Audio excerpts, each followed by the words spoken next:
راجا نے کہا۔ کیا ہوا ہے؟ کیسی پریشانی؟ گلزار نے چونک کر پوچھا۔ تمہیں معلوم ہے کہ نواب بہادر سلاموں سے ناراض ہو گیا ہے اور وہ اس کا علاقہ بھی مجھے دینا چاہتا ہے، لیکن اس کے لیے اس نے شرط لگا دی ہے کہ میں اس کا مال سلاموں کے علاقے سے کراس کرا کے دکھاؤں۔ راجا نے کہا۔ یہ شرط پوری ہونی تو بہت مشکل ہے، گلزار نے ہونٹ چباتے ہوئے کہا۔ ہاں، بظاہر تو ایسا ہی ہے، لیکن میں نے اس کا بندوبست کر لیا ہے، راجا نے مسکراتے ہوئے کہا۔ کیا بندوبست کیا ہے؟ گلزار نے چونک کر پوچھا۔ میں نے اس کام کے لیے سلطان گروپ کو ہائر کر لیا ہے، راجا نے کہا تو گلزار کے چہرے پر یکلخت انتہائی مسرت کے تاثرات آ گئے۔ اوہ ویری گڈ راجا، تمہاری یہی بات تو مجھے پسند ہے کہ تم انتہائی بروقت اور انتہائی شاندار فیصلے کرتے ہو۔ سلطان گروپ سلاموں سے ٹکرا بھی سکتا ہے اور وہاں سے مال نکال بھی سکتا ہے۔ گڈ، معاوضہ تو انہوں نے زیادہ مانگا ہوگا، گلزار نے مسرت بھرے لہجے میں کہا۔ ہاں، 3 گنا، اور میں نے قبول کر لیا، کیونکہ 3 گنا معاوضہ دے کر اگر سلاموں کا علاقہ میرے قبضے میں آ جاتا ہے تو سودا مہنگا نہیں ہے، راجا نے مسکراتے ہوئے کہا۔ لیکن سلاموں اور اس کا گروپ مقابلہ تو کرے گا، گلزار نے کہا۔ کرتا رہے، سلطان گروپ سے ہی ٹکرائے گا، ٹکراتا رہے، دونوں ہی ختم ہو جائیں گے، فائدہ پھر بھی ہمارا ہی ہے، راجا نے کہا اور اٹھ کھڑا ہوا۔ کیا ہوا، کہاں جا رہے ہو؟ گلزار نے بھی اٹھتے ہوئے کہا۔ نواب بہادر کا ایک آدمی بیرون ملک مال پہنچانے کے لیے بات کرنے آ رہا ہے، میں نے اسے خفیہ پوائنٹ پر ملنا ہے، راجا نے کہا۔ لیکن اس صدیقی کا کیا کرنا ہوگا؟ گلزار نے کہا۔ کرنا کیا ہے؟ میں نے پہلے بھی بتایا ہے کہ اس صدیقی سے اس کے باقی ساتھیوں کا پتہ کراؤ اور پھر اس کا بھی خاتمہ کرا دو۔ 4 اسٹار گروپ ختم، کالو اس کام میں تم سے تعاون کرے گا، راجا نے مسکراتے ہوئے کہا۔ اسے کہہ دو اس کا دماغ اکثر خراب ہو جاتا ہے، گلزار نے منہ بناتے ہوئے کہا۔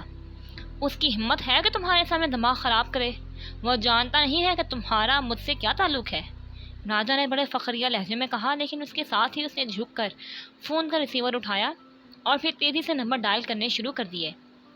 بلیک روز کلب، دوسرا طرف رابطہ قائم ہوتے ہی مردانہ آواز سنائی دی۔ کالو سے بات کراؤ، میں راجا بول رہا ہوں، راجا نے بڑا توہمانہ لہجے میں کہا۔ یس باس، دوسری طرف سے کہا گیا۔ ہیلو، کالو بول رہا ہوں باس، حکم؟ چند لمحوں بعد ایک اور مردانہ آواز سنائی دی۔ کالو، رستم ایک آدمی کو اغوا کر کے تمہارے اڈے پر لے آئے گا اور گلزار نے اس آدمی سے پوچھ گچھ کرنی ہے اور اس کے دوسرے ساتھی کو ختم کرانا ہے۔ تم نے گلزار سے تعاون کرنا ہے اور سنو، آج پہلی بار گلزار نے شکایت کی ہے کہ تمہارا دماغ کبھی کبھی خراب ہو جاتا ہے۔ آئندہ اگر مجھے شکایت ملی تو تمہارے دماغ کی خرابی مستقل بھی ہو سکتی ہے، سمجھے؟ راجا نے غصیلے لہجے میں کہا۔ ایسی تو کوئی بات نہیں ہے باس، میں جانتا ہوں کہ گلزار اور تمہارے درمیان کیا تعلق ہے، اسے غلط فہمی ہوئی ہوگی، دوسری طرف سے کالو نے بڑے بھیک مانگتے ہوئے لہجے میں کہا۔ بہرحال آئندہ مجھے شکایت نہ ملے، راجا نے کہا اور ایک جھٹکے سے ریسیور رکھ دیا۔ بس اب تو خوش ہو نا، راجا نے کہا۔ شکریہ راجا، اسی لیے تو مجھے تم پر فخر ہے، گلزار نے مسکراتے ہوئے کہا۔ اوکے، میں اب چلتا ہوں، راجا نے کہا اور مڑ کر بیرون دروازے کی طرف بڑھ گیا، جبکہ گلزار وہیں صوفے پر بیٹھ گئی۔ اس نے ریسیور اٹھایا اور تیزی سے نمبر ڈائل کرنے شروع کر دیے۔ گلزار ہوٹل، رابطہ قائم ہوتے ایک مردانہ آواز سنائی دی۔ گلزار بول رہی ہوں، سلامت سے بات کراؤ، گلزار نے کہا۔ جی اچھا میڈم، دوسری طرف سے کہا گیا۔ ہیلو، سلامت بول رہا ہوں، چند لمحوں بعد ایک مردانہ آواز سنائی دی۔ سلامت، راجا کے ڈیرے پر آ جاؤ، میں وہیں موجود ہوں۔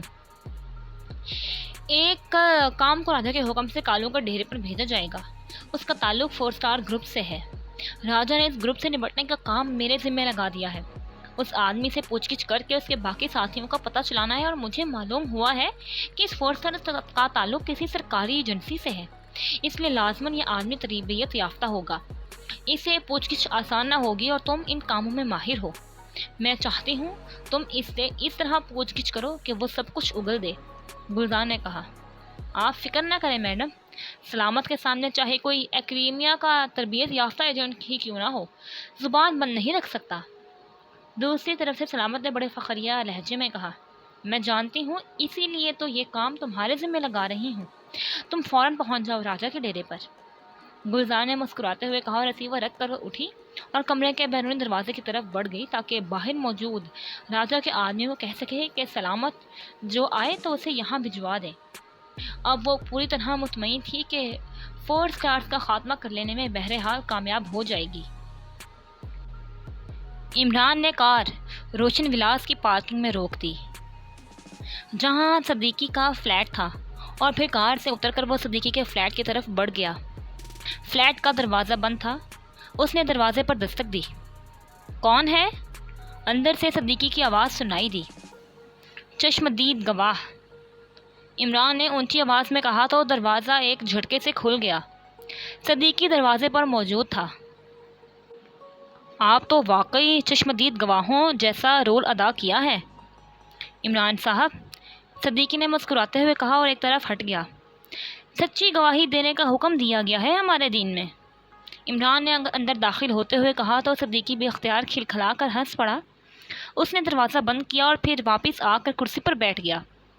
مجھے صفدر نے جب بتایا کہ چیف انتہائی غصے میں ہے تو میں تو ڈر گیا۔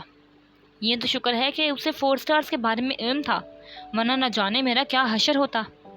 آپ نے بھی تو کمال کر دیا، اسے ایسی پٹھی پڑھائی کہ وہ میرے کردار سے ہی مشکوک ہو گیا۔ صدیقی نے مسکراتے ہوئے کہا، میں خود مشکوک ہو گیا تھا۔ تم جس انداز میں اس بوڑھی گھوڑی لال لگام پر ریشہ ختمی ہو رہے تھے، اس انداز میں تو اگر مجنو بھی لیلا سے پیش آتا تو وہ ویرانوں میں بھٹکنے کے بجائے بچوں کے اسکول فیس ادا کرتا نظر آتا، عمران نے کہا۔ صدیقی بے اختیار کھلکھلا کر ہنس پڑا۔ ایسی عورتیں جس ماحول سے تعلق رکھتی ہیں وہاں یہی انداز چلتا ہے، اس لیے ایسا مجبوراً کرنا پڑتا ہے، صدیقی نے کہا۔ تم پہلے مجھے یہ بتاؤ کہ تم نے تو بس مجھ سے 4 اسٹارز کا آئیڈیا ڈسکس کیا تھا، اس پر تم نے عمل کب سے شروع کر دیا؟ عمران نے کہا، آپ تو ٹیم لے کر اکثر باہر جاتے رہتے ہیں، ہم یہاں بیکار بیٹھے بیٹھے تنگ آ گئے تھے، اس لیے ہم نے ملک و قوم کے فائدے کے لیے منشیات فروشوں کے مقامی گروپس کے خلاف کام شروع کر دیا۔ اب تک 4 گروپس کا خاتمہ ہو چکا ہے، صدیقی نے بڑے فخریہ انداز میں کہا۔ نارکوٹکس کنٹرول بورڈ تو سنا ہے کہ مخبری کرنے والوں کو بڑا بھاری انعام دیا کرتا ہے، تمہیں بھی ملا ہوگا، عمران نے مسکراتے ہوئے کہا۔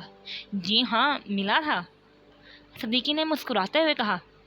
اچھا، پھر اکیلے ہی ہضم کر گئے، عمران نے کہا تو صدیقی بے اختیار ہنس پڑا۔ ہم نے یہ تمام معاوضہ صفدر صاحب کے حوالے کر دیا تھا تاکہ وہ اسے خصوصی کاموں میں استعمال کر سکیں، صدیقی نے مسکراتے ہوئے کہا۔ اس صفدر سے بھی بات کرنی پڑے گی، پتہ نہیں کہاں خرچ کرتا ہے یہ فنڈ، مجھ جیسے غریب آدمی کو تو آج تک 1 روپیہ نہیں ملا، عمران نے منہ بناتے ہوئے کہا۔ آپ کو چائے کا 1 کپ مل سکتا ہے، صدیقی نے ہنستے ہوئے کہا اور کرسی سے اٹھ کر ایک سائڈ پر موجود کچن کی طرف بڑھ گیا۔ کیا زمانہ آ گیا ہے، جو واقعی مستحق لوگ ہیں انہیں تو صرف چائے کی 1 کپ پر تنخواہ دیا جاتا ہے، عمران نے منہ بناتے ہوئے کہا اور صدیقی بے اختیار کھلکھلا کر ہنس پڑا۔ سنو صدیقی، میں نے فیصلہ کر لیا ہے کہ اب میں بھی تمہارے مقابلے میں گروپ بناؤں گا، یہ تو کمائی کا خاصا بڑا دھندا ہے، میں خواہ چیف کی منتیں کرتا رہتا ہوں، عمران نے چائے کا کپ ہاتھ میں لیتے ہوئے کہا۔ آپ ہمارے ساتھ شامل ہو جائیں، 4 اسٹار کے بجائے 5 اسٹار گروپ بن جائے گا، صدیقی نے مسکراتے ہوئے کہا۔ میں 2 اور مفت خوروں کو بھی دھندے پر لگانا چاہتا ہوں تاکہ کم از کم وہ اپنا خرچہ خود نکالنے کے تو قابل ہو جائیں، عمران نے چائے کی چسکی لیتے ہوئے کہا۔ کن کی بات کر رہے ہیں آپ؟ صدیقی نے حیران ہو کر کہا۔ جوزف اور جوانا کی بات کر رہا ہوں، نہ کام کے نہ کاج کے، دشمن اناج کے، عمران نے کہا تو صدیقی بے اختیار ہنس پڑا۔ کم از کم آپ ان دونوں کے متعلق تو ایسی باتیں نہ کیا کریں، وہ جس طرح آپ پر جان نچھاور کرتے ہیں اس طرح تو شاید قدیم دور کے غلام بھی نہ کرتے ہوں گے، صدیقی نے کہا۔ ان کی جان بڑی مہنگی پڑ رہی ہے مجھے، یہ تو شکر ہے دونوں نے شراب پینا چھوڑ دیا، ورنہ اب تک تو دیوالیہ نکل چکا ہوتا میرا، عمران نے کہا تو صدیقی بے اختیار ہنس پڑا۔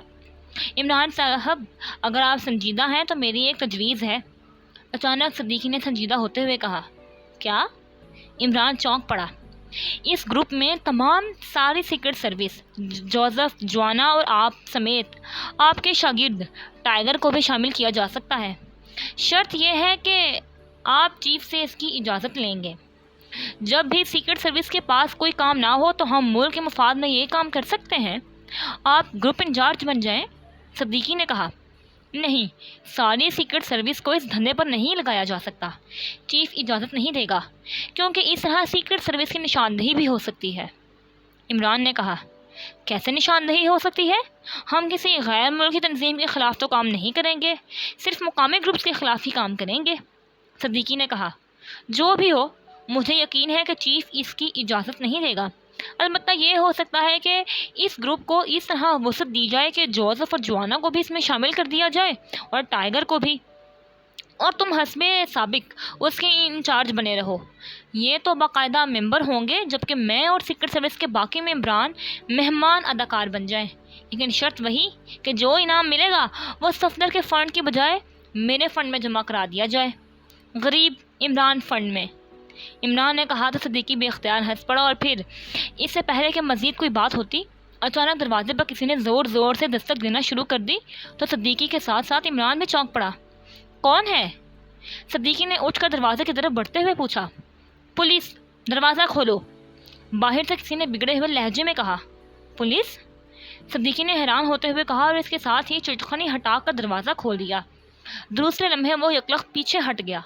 کمرے میں 4 پولیس آفیسر داخل ہو گئے۔ ان کے ہاتھوں میں سرکاری ریوالور موجود تھے۔ خبردار اگر حرکت کی تو گولیوں سے اڑا دیں گے، ہاتھ اٹھا لو، ان میں سے ایک نے چیختے ہوئے کہا۔ ارے ارے، آہستہ بولو پولیس آفیسر صاحب، میں تو دل کا مریض ہوں۔ عمران نے فوراً ہی دونوں ہاتھ سر پر رکھتے ہوئے کہا، اور اس کے ساتھ ہی اس نے صدیقی کی طرف دیکھ کر آنکھ کا کونا دبایا تو صدیقی نے بھی لمبا سانس لیتے ہوئے دونوں ہاتھ سر پر رکھ لیے۔ یہ کیا چکر ہے؟ کیوں آئے ہو؟ صدیقی نے غصیلے لہجے میں کہا۔ میرا نام انسپکٹر رستم ہے۔ ہمارا تعلق نارکوٹک اسپیشل پولیس تھانے سے ہے۔ ہمیں اطلاع ملی ہے کہ تم منشیات فروشوں کے کسی بین الاقوامی تنظیم سے متعلق ہو۔ تمہیں ہمارے ساتھ تھانے جانا ہوگا۔ ان میں سے ایک نے بڑے دبنگ لہجے میں کہا۔ تمہارے پاس شناختی کارڈ تو ہوں گے، دکھاؤ مجھے۔ صدیقی نے اسی طرح سرد لہجے میں کہا۔ زیادہ بک بک مت کرو ورنہ گولی مار کر ڈھیر کر دوں گا۔ ہتھکڑی پہنواؤ انہیں۔ انسپکٹر رستم نے انتہائی غصیلے لہجے میں کہا۔ سنو مسٹر انسپکٹر، ہم شریف لوگ ہیں، اور میں تو خاص طور پر انتہائی شریف آدمی ہوں۔ ہم ویسے ہی تمہارے ساتھ چلنے کے لیے تیار ہیں۔ ہتھکڑی تو تم اس وقت لگانا جب ہمارے خلاف تمہیں کوئی ثبوت مل جائے۔ ویسے ہم وعدہ کرتے ہیں کہ کوئی شرارت نہیں کریں گے۔ عمران نے بڑے مطمئن سے لہجے میں کہا۔ ٹھیک ہے چلو، رستم نے کہا۔ چلو بھائی، انعام دینے والے وصول کرنا بھی جانتے ہیں، عمران نے صدیقی سے مخاطب ہو کر کہا، اور دروازے کی طرف بڑھ گیا۔ صدیقی خاموشی سے اس کے پیچھے چل پڑا۔ وہ پولیس والے ان سے پہلے باہر نکل آئے، جبکہ وہ دونوں ان کے پیچھے تھے۔ میں فلیٹ کو لاک کر دوں؟ صدیقی نے کہا تو رستم نے اس بات میں سر ہلا دیا۔ صدیقی نے فلیٹ کو لاک کیا، اور پھر وہ ان پولیس افسر کے ساتھ چلتے ہوئے نیچے پارکنگ میں پہنچ گئے، جہاں واقعی پولیس جیپ موجود تھی۔ انہیں پولیس جیپ میں بٹھا دیا گیا اور جیپ تیزی سے سڑک پر آ گئی۔ یہ تمہارا اسپیشل تھانہ ہے کہاں؟ عمران نے ڈرائیور کے ساتھ والی سیٹ پر بیٹھتے ہوئے انسپکٹر رستم سے مخاطب ہو کر پوچھا۔ خاموش بیٹھے رہو، رستم نے اسی طرح جھڑکتے ہوئے کہا۔ اصل تھانے دار لگتا ہے، عمران نے ساتھ بیٹھے ہوئے صدیقی سے سرگوشی کرتے ہوئے کہا، اور صدیقی بے اختیار مسکرا دیا۔ اگر آپ نہ ہوتے تو ان کی اصلیت وہیں فلیٹ میں ظاہر ہو جاتی، صدیقی نے مسکراتے ہوئے جواب دیا۔ تم خاموش نہیں بیٹھ سکتے؟ رستم نے اور زیادہ غصیلے لہجے میں کہا۔ بالکل بیٹھ سکتے ہیں رستم جماعت صاحب، لیکن مسئلہ یہ ہے کہ تم صرف نام ہی کے رستم ہو یا اکھاڑے کی بھی ہو، عمران نے مسکراتے ہوئے کہا۔ ابھی تمہیں سب معلوم ہو جائے گا، رستم نے غراتے ہوئے کہا۔ ماشاءاللہ، ماشاءاللہ، واقعی جی دار آدمی لگتے ہو، عمران نے مسکراتے ہوئے کہا، لیکن اس بار رستم نے کوئی جواب نہ دیا۔ جیپ مختلف سڑکوں پر سے گھومتی ہوئی دارالحکومت کے شمال میں واقع ایک گنجان آباد متوسط طبقے کے کالونی میں داخل ہو گئی، اور پھر تھوڑی دیر بعد وہ ایک کوٹھی کے گیٹ کے سامنے جا کر رک گئی۔ 3 بار ہارن بجایا گیا تو پھاٹک کھل گیا اور ڈرائیور جیپ کو اندر لے گیا۔ پورچ میں ایک کار کھڑی ہوئی تھی اور 4 مشین گنوں سے مسلح افراد بھی موجود تھے، لیکن ان کے جسموں پر عام لباس تھے۔ جیسے ہی جیپ پورچ میں جا کر رکی، وہ چاروں افراد جیپ کے گرد پھیل گئے۔ یہ تو کوئی پرائیویٹ تھانہ لگتا ہے، عمران نے نیچے اترتے ہوئے کہا۔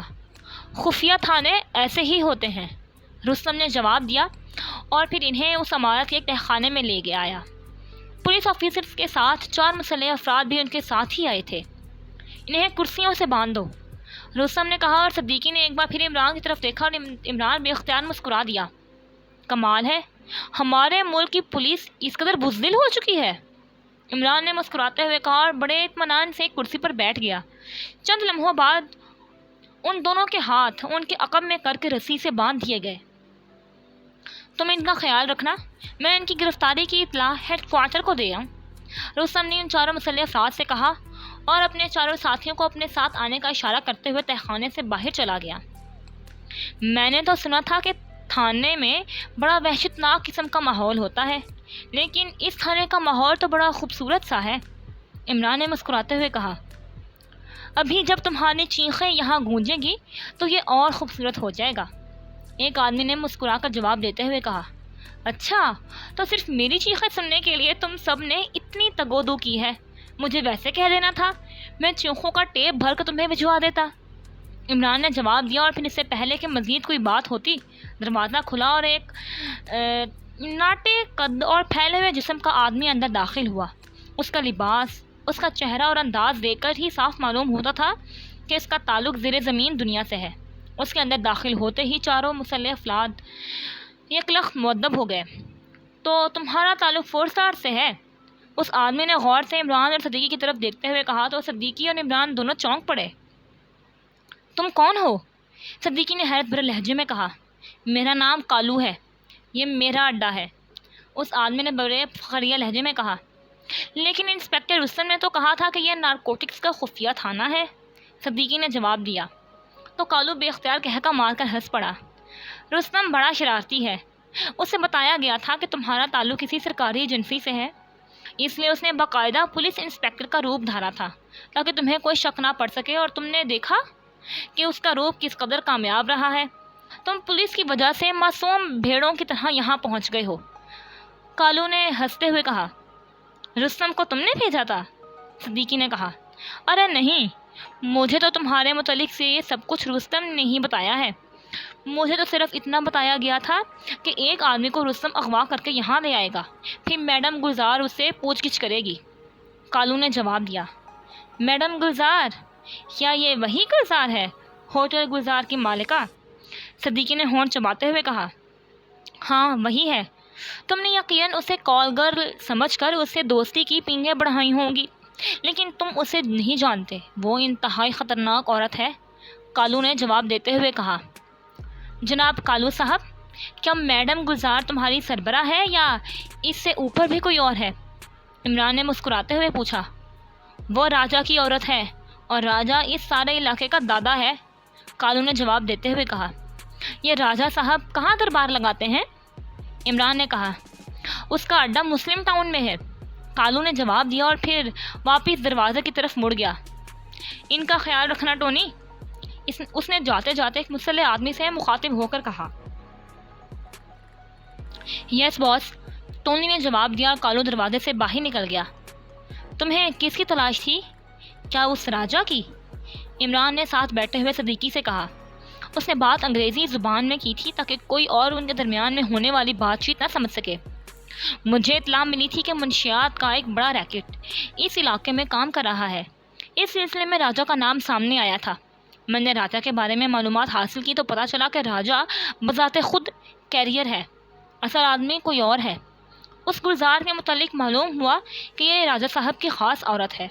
میں نے سوچا کہ گلزار کی مدد سے اصل آدمی کا پتہ چلایا جائے، کیونکہ یہ عورتیں اکثر وہ باتیں بھی جانتی ہیں جو یہ عام سے گنڈے بھی نہیں جانتے، لیکن شاید یہ گلزار میری توقع سے کہیں زیادہ ہوشیار عورت ہے۔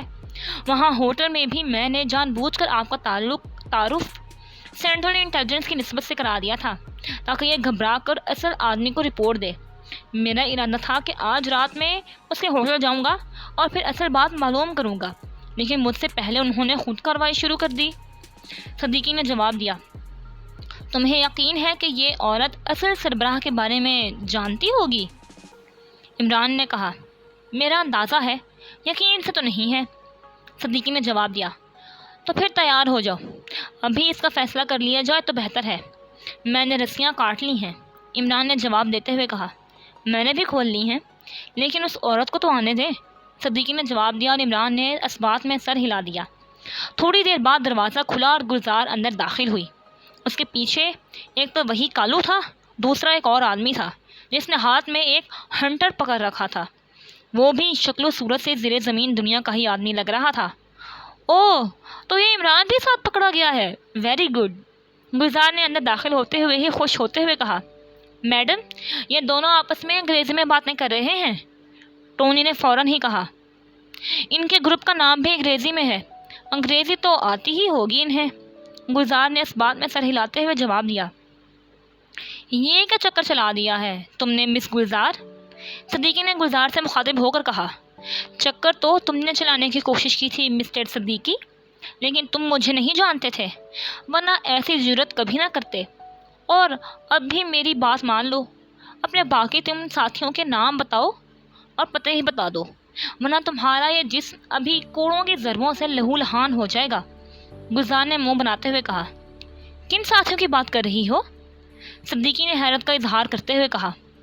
تمہارا تعلق فورٹ اسٹار سے ہے، تم نے گروسری کے عبدالخالق کو نارکوٹکس کنٹرول بورڈ کے ذریعے پکڑوایا تھا، وہ میرا دوست تھا۔ جب نارکوٹکس والوں نے عبدالخالق کو اس کے کلب سے گرفتار کیا تو تم بھی ان کے ساتھ تھے، میں نے وہاں ایک کمرے کی کھڑکی سے تمہیں دیکھا تھا۔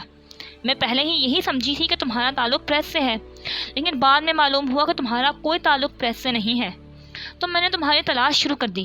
پھر اتفاقاً میں نے تمہیں اور تمہارے ساتھی کو ایک مارکیٹ میں دیکھ لیا، تم ایک پبلک فون کے پاس کھڑے تھے اور ایک سفید کار کی نگرانی کر رہے تھے، اس سفید کار کا تعلق میرے ایک دوست کے گروپ سے تھا۔ میں کھٹک گئی، پھر تم نے پبلک فون بوتھ سے اپنے کسی ساتھی سے بات کی تو فورٹ اسٹار کا نام بھی لیا اور راجا کا بھی، میرے دوست کا نام راجا ہی ہے۔ اس کے بعد تم اس سفید کار کے تعاقب میں اپنے ساتھی سمیت ایک اور کار میں بیٹھ کر چلے گئے۔ اس کے بعد تم خود ہوٹل گلزار میں آ کر مجھ سے ٹکرائے، تو میں نے اس موقع کو غنیمت سمجھا کہ اس طرح تمہاری دوست بن کر میں تمہارے متعلق پوری تفصیل معلوم کر سکتی تھی۔ لیکن ہوٹل میں یہ عمران پہنچ گیا اور تم نے اس کا تعارف کراتے ہوئے سینٹرل انٹیلیجنس کا نام لیا تو میں کھٹک گئی۔ چنانچہ میں نے راجا سے بات کی، راجا نے ایک مخبر سے تمہارے بارے میں معلومات حاصل کی تو اس نے بتایا کہ فورٹ اسٹارز گروپ 4 افراد پر مشتمل ہے، لیکن وہ صرف تمہاری رہائش کے بارے میں جانتا تھا۔ چنانچہ راجا نے اپنے خاص آدمی رستم کو تمہیں اغوا کرنے کے لیے بھجوا دیا۔ مجھے کالو نے بتایا کہ رستم نے پولیس کی وردی میں جا کر تمہیں پکڑا ہے اور تم پولیس کی وجہ سے خاموشی سے یہاں آ گئے ہو۔ رستم نے مجھے بتایا کہ تمہارے ساتھ ایک اور آدمی بھی فلیٹ میں موجود تھا، اس لیے وہ اسے بھی ساتھ لے آیا ہے۔ یہ تو یہاں آ کر مجھے معلوم ہوا کہ ساتھ آنے والا سیٹھ وہی سیٹھ آلو والا کا چالو والا ہے۔ اب تمہاری بہتری اسی میں ہے کہ تم اپنے ساتھیوں کے نام اور پتے بتا دو، ورنہ سلامت کے ہاتھ میں موجود ہنٹر دیکھ رہے ہو، اس نے بڑے بڑوں کی زبان کھلوا لی ہے، تمہاری تو کوئی حیثیت ہی نہیں ہے، گلزار نے بڑے فاخرانہ لہجے میں ساری تفصیل بتاتے ہوئے کہا۔ تمہارے اس راجا کا تعلق منشیات کے کس گروپ سے ہے؟ اچانک عمران نے گلزار سے مخاطب ہو کر کہا۔ کیوں؟ تم کیوں پوچھ رہے ہو؟ گلزار نے چونک کر پوچھا۔ اس لیے کہ میرا اپنا تعلق بھی اسی دھندے سے ہے، میں سوچ رہا ہوں کہیں بعد میں مجھے پچھتانا نہ پڑ جائے کہ اپنا ہی آدمی مارا گیا، عمران نے انتہائی سنجیدہ لہجے میں کہا۔ بکواس مت کرو، تم کیا سمجھتے ہو کہ ایسی باتیں کر کے تم مجھے چکر دے سکتے ہو؟ منشیات سے متعلق کون سا آدمی ہے جو میری نظروں سے چھپا ہوا ہے؟ گلزار نے غصیلے لہجے میں کہا۔ تو کیا تم واقعی جانتی ہو کہ راجا کا تعلق کس سے ہے؟ وہ کس کا مال سپلائی کرتا ہے؟ عمران نے کہا۔ ہاں جانتی ہوں، لیکن تمہیں نہیں بتا سکتی کیونکہ اس کا نام زبان پر آنے والے ہلاک کر دیے جاتے ہیں، گلزار نے جواب دیا۔ میرے کان میں بتا دو، عمران نے مسکراتے ہوئے جواب دیا۔ شٹ اپ، بس اب باتیں ہو چکی، اب بولو، نام بتاتے ہو اپنے ساتھیوں کا یا نہیں؟ گلزار نے اکلخت غصے سے چیختے ہوئے کہا۔ کیوں اپنی شیریں اور دلکش آواز کو اس طرح چیخ چیخ کر خراب کر رہی ہو؟ چلو ایسا کرتے ہیں، معلومات کا تبادلہ کر لیتے ہیں، تم اس سربراہ کا نام بتا دو، ہم تمہیں ساتھیوں کے نام بتا دیتے ہیں، عمران نے مسکراتے ہوئے جواب دیا۔ سلامت، چلو شروع ہو جاؤ، یہ ایسے ہی بکواس کرتے رہیں گے اور میرے پاس ان کی بکواس سننے کا مزید وقت نہیں ہے۔ گلزار نے یکلخت اس ہنٹر والے سے مخاطب ہو کر کہا۔ یس میڈم، اس آدمی نے کہا اور ہنٹر کو فضا میں چڑخاتا ہوا آگے بڑھنے لگا۔ پھر جیسے ہی قریب آ کر اس کا بازو اوپر کو اٹھنے لگا، عمران اور صدیقی دونوں بجلی کی تیزی سے حرکت میں آئے اور دوسرے ہی لمحے سلامت ہوا میں اڑتا ہوا پوری قوت سے گلزار اور اس کے ساتھ کھڑے ہوئے کالو سے جا ٹکرایا اور کمرہ ان کی چیخوں سے گونج اٹھا۔ صدیقی کرسی سے اٹھتے ہی بھوکے عقاب کی طرح ایک مشین گن والے پر جا گرا اور پھر اس سے پہلے باقی لوگ سنبھلتے مشین گن کی ریٹ سے تہخانہ انسانی چیخوں سے گونج اٹھا۔ چاروں مشین گن بردار سلامت گولیوں کی زد میں آ کر فرش پر گر کر بری طرح چیخ رہے تھے، جبکہ کالو اور گلزار دونوں بے ہوش پڑے تھے، اس طرح منہ کھولے عمران اور صدیقی کو دیکھ رہے تھے جیسے ان کے اچانک بینائی چلی گئی ہو۔ تم ان کا خیال رکھو صدیقی، میں باہر دیکھتا ہوں، عمران نے ایک مشین گن جھپٹتے ہوئے کہا اور پھر تیزی سے دوڑتا ہوا دروازے سے باہر نکل گیا، لیکن پوری کوٹھی میں کوئی اور آدمی موجود نہ تھا، اس لیے عمران کوٹھی کا راؤنڈ لگا کر جب واپس اس تہخانے میں پہنچا تو گلزار اور کالو دونوں دیوار کے ساتھ کھڑے ہوئے تھے اور صدیقی مشین گن اٹھائے ان کے سامنے کھڑا تھا۔ گلزار اور کالو دونوں کے چہرے خوف سے زرد پڑے ہوئے تھے۔ اس کالو کی کیا اہمیت ہے؟ اس کو تو فارغ کر دو، عمران نے منہ بناتے ہوئے کہا تو صدیقی نے ٹریگر دبا دیا اور کالو کے جسم پر یکلخت گولیاں بارش کی طرح برسنے لگی۔ گلزار کے حلق سے چیخ نکلی اور وہ بھی کالو کے ساتھ نیچے گری اور ساقط ہو گئی۔ وہ خوف سے ہی بے ہوش ہو چکی تھی، جبکہ کالو کو تو منہ سے آواز نکالنے کی بھی مہلت نہ ملی تھی۔ اسے اٹھا کر کرسی پر ڈالو اور رسی سے باندھ دو، عمران نے گلزار کی طرف اشارہ کرتے ہوئے کہا اور صدیقی نے مشین گن کاندھے سے لٹکائی اور آگے بڑھ کر فرش پر پڑی بے ہوش گلزار کو اٹھا کر کرسی پر بٹھایا اور پھر کٹی ہوئی رسیاں اٹھا کر اس نے گلزار کو کرسی کے ساتھ اچھی طرح باندھ دیا۔ باندھنے کے بعد اس نے دونوں ہاتھوں سے اس کا منہ اور ناک باندھ دیا۔ چند لمحوں بعد جب اس کے جسم میں حرکت کے تاثرات نمودار ہونے لگے تو صدیقی پیچھے ہٹ گیا۔ چند لمحوں بعد گلزار نے کراہتے ہوئے آنکھیں کھولیں اور جھٹکے سے اٹھنے کی کوشش کی، لیکن بندھی ہونے کی وجہ سے وہ صرف کسمسا کر رہ گئی۔ ہاں، اب بتاؤ کہ کون ہے سربراہ؟ عمران نے گلزار سے مخاطب ہو کر کہا۔ تم دونوں تو بندھے ہوئے تھے، پھر تم کس طرح آزاد ہو گئے؟ گلزار نے انتہائی حیرت بھرے لہجے میں کہا۔ جو میں پوچھ رہا ہوں اس کا جواب دو۔ عمران کا لہجہ یکلخت سرد ہو گیا۔ نواب بہادر اصل سربراہ ہے، اس کا مال راجہ سپلائی کرتا ہے، گلزار نے خوفزدہ سے لہجے میں جواب دیتے ہوئے کہا۔ کہاں رہتا ہے یہ نواب بہادر؟ پوری تفصیل بتاؤ۔ عمران کا لہجہ اور زیادہ سرد ہو گیا تھا۔ اس کا صرف نام سب جانتے ہیں، اس کے متعلق کسی کو معلوم نہیں ہے، راجہ کو بھی معلوم نہیں ہے، راجہ اور راجہ کے علاوہ کسی اور کو بھی معلوم نہیں ہے، بس وہ فون پر بات کرتا ہے، پھر اس کا کوئی آدمی کوئی اور جگہ بتا دیتا ہے جہاں منشیات کے ٹرک موجود ہوتے ہیں، ہمیں ٹرک دے کر چلے جاتے ہیں اور منزل پہ پہنچا دیتے ہیں، وہاں دوسرے ٹوکن لیے جاتے ہیں اور پھر ان ٹوکنوں کو نواب بہادر کا آدمی آ کر لے جاتا ہے، رقم دے جاتا ہے، بس مجھے اتنا ہی معلوم ہے، گلزار نے جواب دیا۔ اس کا لہجہ بتا رہا تھا کہ وہ سچ کہہ رہی ہے۔ اس راجہ کے علاوہ اور کون کون نواب بہادر کے لیے کام کرتا ہے؟ عمران نے پوچھا۔ بے شمار لوگ کام کرتے ہیں، لیکن بڑے بڑے صرف 4 ہیں۔ ایک عبدالخالق تھا جسے صدیقی نے پکڑوا دیا، ایک راجہ ہے، ایک سلامو ہے اور ایک شہزادہ ہے، بس مجھے انہی کے متعلق علم ہے، گلزار نے جواب دیتے ہوئے کہا۔ ان کے اڈے کہاں ہیں؟ پوری تفصیل بتاؤ، عمران نے کہا۔ میں صرف راجہ کے متعلق جانتی ہوں، باقی کے نام صرف میری زبان پر ہے، میں انہیں جانتی نہیں ہوں، گلزار نے جواب دیتے ہوئے کہا۔ راجہ اس وقت اپنے اڈے میں ہوگا، عمران نے کہا۔ میں جب آئی تھی تو وہاں نہیں تھا، اب کا مجھے علم نہیں ہے، گلزار نے جواب دیا۔